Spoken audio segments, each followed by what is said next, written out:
자, 반갑습니다. 저는 최강의 혁명가 정진우입니다.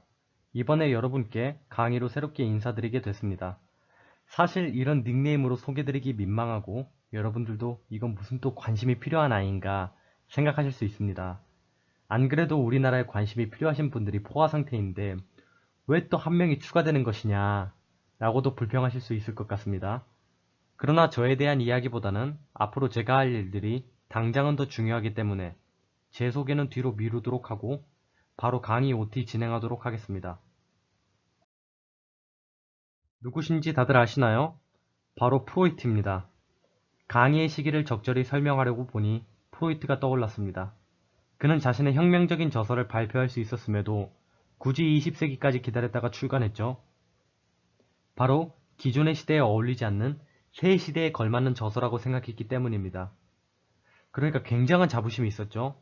바로 꿈의 해석입니다. 그런데 저는 왜 지금 강의를 내는 것이냐? 사실 제 게으름과 무능력이 절반인 것 같습니다. 그러나 그래도 이 시기를 기다린 이유가 있습니다.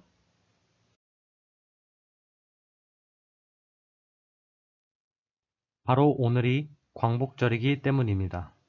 굳이 오늘처럼 거룩한 날까지 기다린 이유는 광복절이 가지고 있는 혁명적인 의미 때문입니다. 그 혁명적인 의미는 이렇습니다. 광복이 되기 전까지는 사람들은 일본이 주입한 가치를 토대로 삶을 살아갔습니다. 하지만 광복절 이후로는 더 이상 일본인이 마련한 토대로 삶을 살아갈 수 없습니다. 제가 최근에 들은 비유 중 멋있는 비유가 하나 있는데요. 만약 집이 낡고 더럽다면 우리들은 어떻게 할까요? 낡은 부분은 수리하고 더러운 부분은 청소할 것입니다. 허나 집이 토대부터 흔들린다면 아마 무너뜨리고 새 토대 위에 새 집을 짓는 것이 좋을 것입니다. 부끄럽지만 이 강의가 하고자 하는 일도 마찬가지입니다. 제가 보기에 대한민국은 기존의 가치로는 더 이상 살아남을 수 없습니다. 굳이 저의 지적이 아니더라도 곳곳에서 문제들이 일어나고 있습니다. 그래서 광복절을 기념하여 앞으로 이 강의에서는 낡은 전통을 갱신하고 고루한 가치들은 파괴해서 새로운 대한민국의 모습을 그려가고 싶습니다. 그럼 그 새로운 세계를 위해서 어떻게 할 것이냐? 전 제가 세운 체계를 통해서 해결하고자 합니다. 바로 소통과 성찰의 철학과 일반 학문에 대해서 합리적 의사소통 방법이 그것입니다. 각각은 어떻게 살아야 하는가, 무엇을 알아야 하는가, 어떻게 판단하는가에 대한 저의 고민이 담겨 있습니다. 그리고 각각을 독립적으로 진행하면서 그 안에 저의 비판 과제를 심었습니다. 비판의 영역에서는 저는 새 집단을 비판하게 되는데요. 바로 부모와 교육자와 언론입니다. 그러나 이런 세 단계로 나눈 것은 효율성을 위해서 그런 것이지 하나로 통합되지 않으면 쓸모가 없습니다. 결국 이 세 고민이 만나는 접점은 하나입니다. 나는 누구인가에 대한 물음과 철저한 대답이 바로 그것입니다. 결국 전 이 체계를 통해서 전인적, 윤리적 인간을 양성하고 싶습니다. 그렇다면 소통과 성찰의 철학부터 설명해 드리겠습니다. 아까 어떻게 살아야 하는가에 대한 고민이라고 했는데 이는 삶의 진리와 관계가 있습니다. 그런데 이것을 전달하려고 하다 보니 너무 어려웠습니다. 왜냐하면 이것은 논리적으로 증명할 것도 아니고 훈계한다고 해서 되는 것도 아닙니다. 또한 스스로가 미숙한데 도대체 어떻게 삶의 진리를 전달할 수 있겠습니까? 태도에 관련한 문제는 지식을 얻는다고 해결될 문제가 아닙니다. 예를 들어 인생은 한 번뿐이다 라는 말을 볼 때 누구나 다 알고 있죠? 하지만 그 사실만으로 변하는 것은 없습니다. 이 말에 걸맞게 사는 것은 참 힘든 것 같아요. 그 이유는 이것은 지식이 아니라 태도의 문제이기 때문에 그런 것 같습니다. 그리고 삶의 진리는 너무 포괄적이어서 낱낱이 개념으로 쪼갤 수가 없습니다. 예를 들어 삶이란 뭘까? 라고 물었을 때 숨이 턱 막힙니다. 어디서부터 어떻게 말해야 할지 우리가 평범하게 다루기에는 너무 큽니다. 그래서 고민하다가 이야기를 통해서 여러분들과 삶을 직접 체험하는 것이 제일 좋은 해결 방안이 아닐까 생각했습니다. 그리고 그 이야기를 전달하는데 나무의 이미지가 효과적이어서 이렇게 보여드립니다. 제가 나무를 참 좋아하는데요. 줄기를 토대로 많은 가지가 뻗어나가듯이 중심 이야기를 하나 잡고 그 위에서 끌어낼 수 있는 이야기들을 다 뽑아내어 풍성한 나무들을 여러분의 가슴 속에 뿌리 깊게 심어 드릴 수 있으면 좋겠습니다. 아니 근데 무슨 이야기를 말하는 것이냐? 그 이야기는 대중매체에서 끌어올 겁니다. 바로 영화, 노래, 만화 등 여러분이 흔하게 접하는 작품들 속에서 인간의 모습들을 폭넓게 만날 수 있으면 좋겠습니다. 그런데 이러면 문제가 생깁니다. 지금 안 그래도 리뷰 채널들이 많은데 굳이 왜 하느냐 라고 물어보실 수 있습니다만 저는 이에 대해 두 가지로 말씀드리겠습니다. 첫째, 기존의 리뷰는 단순 소개일 경우가 많습니다. 아니 근데 생각해보면 그래요. 보통 영화가 1시간 반에서 2시간 정도 하는데 거기서 10분 내외로 편집해서 소개하거든요. 근데 그러면 재미없는 영화가 어디 있겠어요? 그 긴 시간 동안 재미있는 장면이 10분도 안 나오면 그건 진짜 망한 영화죠. 그래서 제 친구들도 리뷰 채널들의 낚시에 요즘 화가 난다고 불만을 토로한 바 있습니다. 둘째는 제가 제일 비판하는 것인데 사람들이 해석을 방관하는 것입니다. 그 많은 리뷰 채널들이 있고 많은 영화 리뷰들이 있는데 실질적으로 사람들한테 얼마나 도움이 되고 있는지 잘 모르겠습니다. 채널들에서 리뷰해주니까 그냥 그걸 수동적으로 받아들이기만 하더라고요. 굉장히 가슴이 아픕니다. 그래서 저는 이것을 해결하기 위해 단순한 소개보다는 영화의 의미를 삶으로 끌어내고 많은 작품들을 제 철학으로 일관성 있게 묶어서 사람들이 단순히 방관하지 않고 참여할 수 있도록 하겠습니다. 자, 그래서 결국 전달해야 될 것은 소통과 성찰의 철학인데 저는 일관성과 효율적인 전달을 위해서 소통과 성찰의 주제를 분리해서 진행하겠습니다. 물론 둘은 분리할 수 없습니다. 소통 속에 성찰이 있고 성찰 속에 소통이 있는데 그래도 구별은 가능합니다. 그렇기 때문에 일단은 각각 진행하지만 둘이 겹치는 부분이 많지 않을까 그렇게 생각합니다. 그러면 소통과 성찰을 각각 담당할 중심 스토리를 소개하겠습니다. 바로 디트로이트 비컴 휴먼과 스타크래프트 2 공허의 유산입니다. 이 둘을 선정하는데 참 많이 고민을 했는데 영화보다는 길어야 하고 대중들에게 익숙하면서 다양한 의미를 끌어낼 수 있어야 하기 때문에 뽑는데 조금 시간이 걸렸습니다. 그래서 이 둘이 나무의 줄기가 되고 그 외 다양한 이야기들을 통해서 가지들을 뻗어보도록 합시다. 마지막으로 소통과 성찰에서의 비판 과제는 부모인데 이는 제가 페류나라서 그런 것이 아니라 부모님을 사랑하지만 사랑 중에 이름만 사랑이고 실제로는 폭력을 행사하는 못된 사랑들이 있습니다. 저는 이것을 진짜 사랑과 분리하는 비판 작업을 실행할 것입니다. 그래서 여러분과 부모님과의 사랑에 진짜 사랑만이 남기를 바라면서 철저한 비판을 시행하겠습니다. 다음은 일반 학문의 재해석입니다. 말이 너무 어렵습니다. 결국 목표는 공부가 즐겁다라는 말이 여러분의 입에서 나오게 하는 것입니다. 저는 공부를 굉장히 좋아하는데요. 이렇게 말하면 사람들이 참 오해를 많이 하는 것 같아요. 오버하거나 가식이라고 생각하시는 분들이 많습니다. 그러나 그렇지 않습니다. 공부는 누구나 좋아하게 되어 있습니다. 이 말의 의미를 강의 끝에는 확실히 깨닫게 해드리겠습니다. 제가 친구들로부터 항상 받는 질문이 있습니다. 도대체 공부를 왜 해야 되냐? 그러면 저는 항상 역으로 묻습니다. 공부가 뭐냐? 그러면 아무도 대답하지 못합니다. 참 이상한 일이죠? 다들 공부하고 있다고 생각하는데 공부가 뭔지도 모르고 공부하고 있었던 겁니다. 근데 불행의 시작은 바로 여기 있죠? 아무도 묻지 않아요. 공부가 뭔지 반드시 물어야 하는데 왜 아무도 안 물어볼까요? 어쨌든 여기서 제 해석의 의미는 공부의 의미를 묻고 기존에 여러분이 알고 있던 공부의 의미를 분쇄하는 것입니다. 이러면 공부가 즐거워질 것 같습니다. 미리 말씀드리지만 만약 여러분들이 생각하는 공부가 공부라면 저도 싫습니다. 오히려 여러분보다 10배, 100배 더 싫어할 겁니다. 그랬기 때문에 모든 학문을 직접 새롭게 해석했습니다. 제가 치를 떨면서 싫어했기 때문에 새로운 공부 체계를 구축한 것입니다. 너무 추상적일 것 같아서 예를 들면 코페르니쿠스적 혁명을 보여드리겠습니다. 물론 전해라고도 하는데 일관성을 위해서 혁명이라고 하겠습니다. 여러분은 지식의 결과물, 즉 지동설을 안다고 해서 그때 그 사람들보다 더 진보했다고 착각하고 더 공부하고 있다고 착각합니다.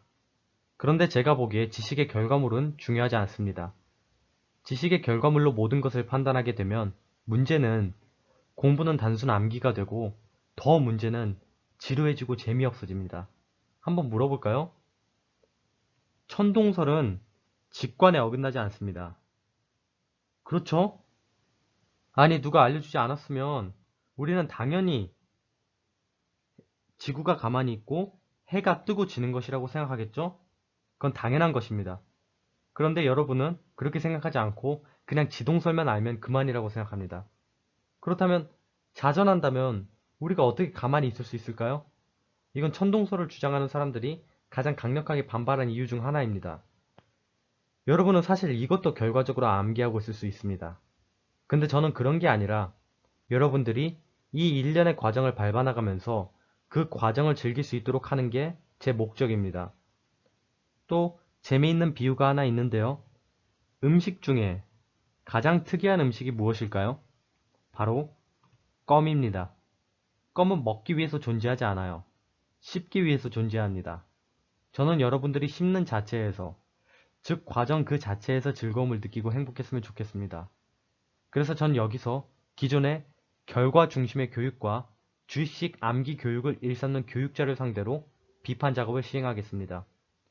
공부가 재밌는 것임에도 여러분을 공부로 멀어지게 하는 모든 것들을 다 잡아서 비판한 다음 여러분들이 공부와 친구가 될 수 있도록 만들겠습니다.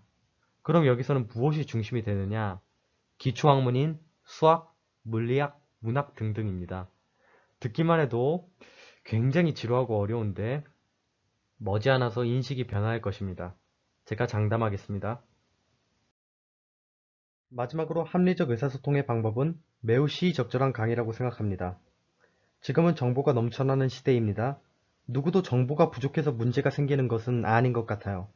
그런 속에서 어떻게 정보를 걸러내고 올바르게 판단하는가, 이것은 배워야 합니다. 무엇을 근거로 판단해야 하며 무엇이 타당한 근거가 되는 것인가, 우리가 따져보며 배워야 합니다. 그래서 여러분께 소개해드릴 인물은 제가 존경하는 임마누엘 칸트경입니다. 그는 주체적 판단의 모범입니다. 그분께서 말씀하시기를 철학을 배우지 말라. 그러면 뭘 배우라는 건데요? 철학함을 배우라고 하셨습니다. 스스로 생각함을 누구보다 중요하게 여기신 것이죠. 저는 이 정신을 계승해서 여러분이 남에게 휘둘리지 않고 어떻게 올바르게 판단해야 하는지 이야기를 나눠보고 싶습니다. 과거 저희의 가슴을 아프게 했던 일명 타진요 사건은 형태만 달리해서 끊임없이 한국 사회에서 반복되고 있습니다. 그 사건으로 인해 많은 사람들이 고통받았음에도 불구하고 아무도 변하지 않았습니다. 저는 이런 일이 다시는 반복되지 않기를 바랍니다. 마지막으로 이 강의에서 진행할 비판 대상은 언론 및 기자들입니다. 우리는 언론으로부터 정보를 얻지만 그것이 전부는 아니죠. 그러나 우리가 전부라고 생각하기 때문에 언론은 막강한 권력을 갖고 진리를 참칭하며 그것으로 월권을 밥 먹듯이 행사합니다. 전 이런 월권 행위를 참을 수 없기 때문에 유사 언론이 더 이상 설치지 못하도록 막겠습니다. 이른바 코페르니쿠스적 혁명이 일어나는 것이죠. 여러분이 보시기에 언론 전체가 진실이고 기레기 몇 명이 있다고 생각하지만 저는 반대로 언론 전체가 거짓이고 그 와중에 참된 기자 몇 명이 있다고 생각합니다. 그리고 오직 그런 인식 속에서만 우리는 주체적이고 비판적으로 언론을 수용할 수 있을 겁니다. 이런 앞에 세 단계의 강의를 진행하는 저의 역할은 간단하게 말씀드리면 부끄럽지만 프로메테우스에 비견될 수 있지 않을까 합니다. 프로메테우스는 인류를 위해 불을 가져왔죠. 오직 인간에 대한 연민과 사랑 때문입니다. 제가 하고자 하는 혁명도 이에 기반해 있습니다. 또한 프로메테우스가 불을 가져온 이후 인류는 불을 사용하기 이전으로 돌아갈 수 없는 것처럼 제 강의도 그랬으면 좋겠습니다. 그리고 사실 불이란 것이 한번 점화되기 시작해서 여기저기로 옮겨 붙으면 막기란 쉽지 않습니다. 제가 강의에서 보여드리는 가치들이 프로메테우스의 불과 같았으면 좋겠습니다. 그런데 사실 걱정들이 많은 것 같습니다. 지금 망하려고 작정했느냐. 근데 제가 묻건데 망한다는 의미가 뭐죠?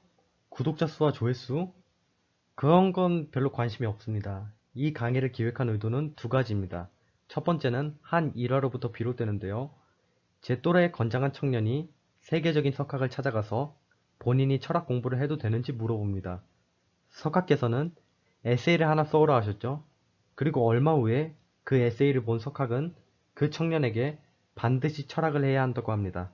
네, 이것이 바로 그 유명한 비트겐슈타인과 버트런드 러셀의 역사적인 만남이었습니다. 그리고 전 이 만남을 누구보다 감명 깊게 읽었습니다. 이것을 읽을 때 전 꿈 많은 청소년이었는데 어느덧 그날의 비트겐슈타인의 또래가 되었습니다. 그래서 전 이 강의의 내용이 석학들께서 보셔도 부끄러움이 없을 수 있도록 구성하도록 노력했습니다. 말하자면 이 강의는 제 이제까지 공부 인생의 총결산입니다. 또 이 강의를 찍는 두 번째 이유는 제 친구들에 대한 보답입니다. 친구들이 아니었더라면 제 인생은 참으로 보잘것없었습니다. 학창시절은 메마른 사막과 같았을 겁니다. 친구들이 바로 오아시스가 되어 주었어요. 친구들과 같이 한 추억은 가슴에 깊게 새겨져 있습니다. 전 그런 친구들에게 제가 할 수 있는 최고의 선물을 주고 싶었습니다. 이 강의가 그러했으면 좋겠습니다. 그러니까 이렇게 말할 수는 있을 것 같아요. 재미가 없을 수는 있다. 저도 충분히 인정합니다. 그러나 의미가 없을 수는 없다. 그렇게 말할 수 있을 것 같아요. 마지막으로 사실 카메라를 정품 등록하고 구매 동의를 눌러서 환불이 불가능합니다. 이젠 정말 강의뿐입니다. 자, 이제 정말 강의에 대한 몇 가지 첨언을 끝으로 OT를 마치도록 하겠습니다. 업데이트 시기는 어떻게 되냐? 사실 제가 지금 일하면서 학비 내고 생활비 벌고 월세를 내는 터라 시간이 많이 없습니다. 아마 개강하면 더 그러지 않을까요? 그래서 정기적인 업데이트는 약속드리기 힘들 것 같습니다.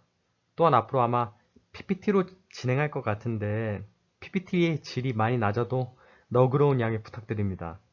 그러지 않으면 제가 해야 할 방대한 양의 강의를 할 수가 없습니다. PPT의 질 때문에 강의를 하기 싫었는데 여러분께서 강의의 내용 자체에 주목해 주신다면 아마 그런 문제가 해결되지 않을까 생각합니다. 또 말투는 제가 조금 강력하고 확신이 있는 편입니다. 이것은 제 철학에 대한 자신감에 근거하는데 제 철학은 또 인간에 대한 믿음에 근거합니다. 그러니까 제가 인간을 강렬하게 믿는 만큼 제가 강력하게 말하는 것입니다. 이에 대해서 너무 거부감이 없으셨으면 좋겠습니다. 그리고 애초에 이렇게 하지 않으면 지루해서 못 들으실 것 같아서 조금 불편하셔도 강의 내용에 집중해 주시기를 부탁드립니다. 마지막으로 얼굴은 제가 사실 프로젝터 옆에서 설명해 드려야 하는데 대관 신청을 모조리 실패했어요. 강의실을 안 내주더라고요. 그래서 지금 PPT 녹화로 진행하고 있는데 카메라를 비싸게 사놓고 뭐 하는 짓인지 잘 모르겠습니다. 아마 정당하게 대관하게 되면 여유롭게 카메라도 세팅해서 여러분과 직접 만날 수 있게 되지 않을까요? 그러기 전까지는 얼마 동안은 이렇게 PPT로 인사를 드리게 되지 않을까 싶습니다. 긴 시간 들어주셔서 감사합니다. 앞으로 어떤 일이 일어날지 모르겠지만 최선을 다해서 강의를 준비하고 여러분을 맞이하겠습니다. 감사합니다.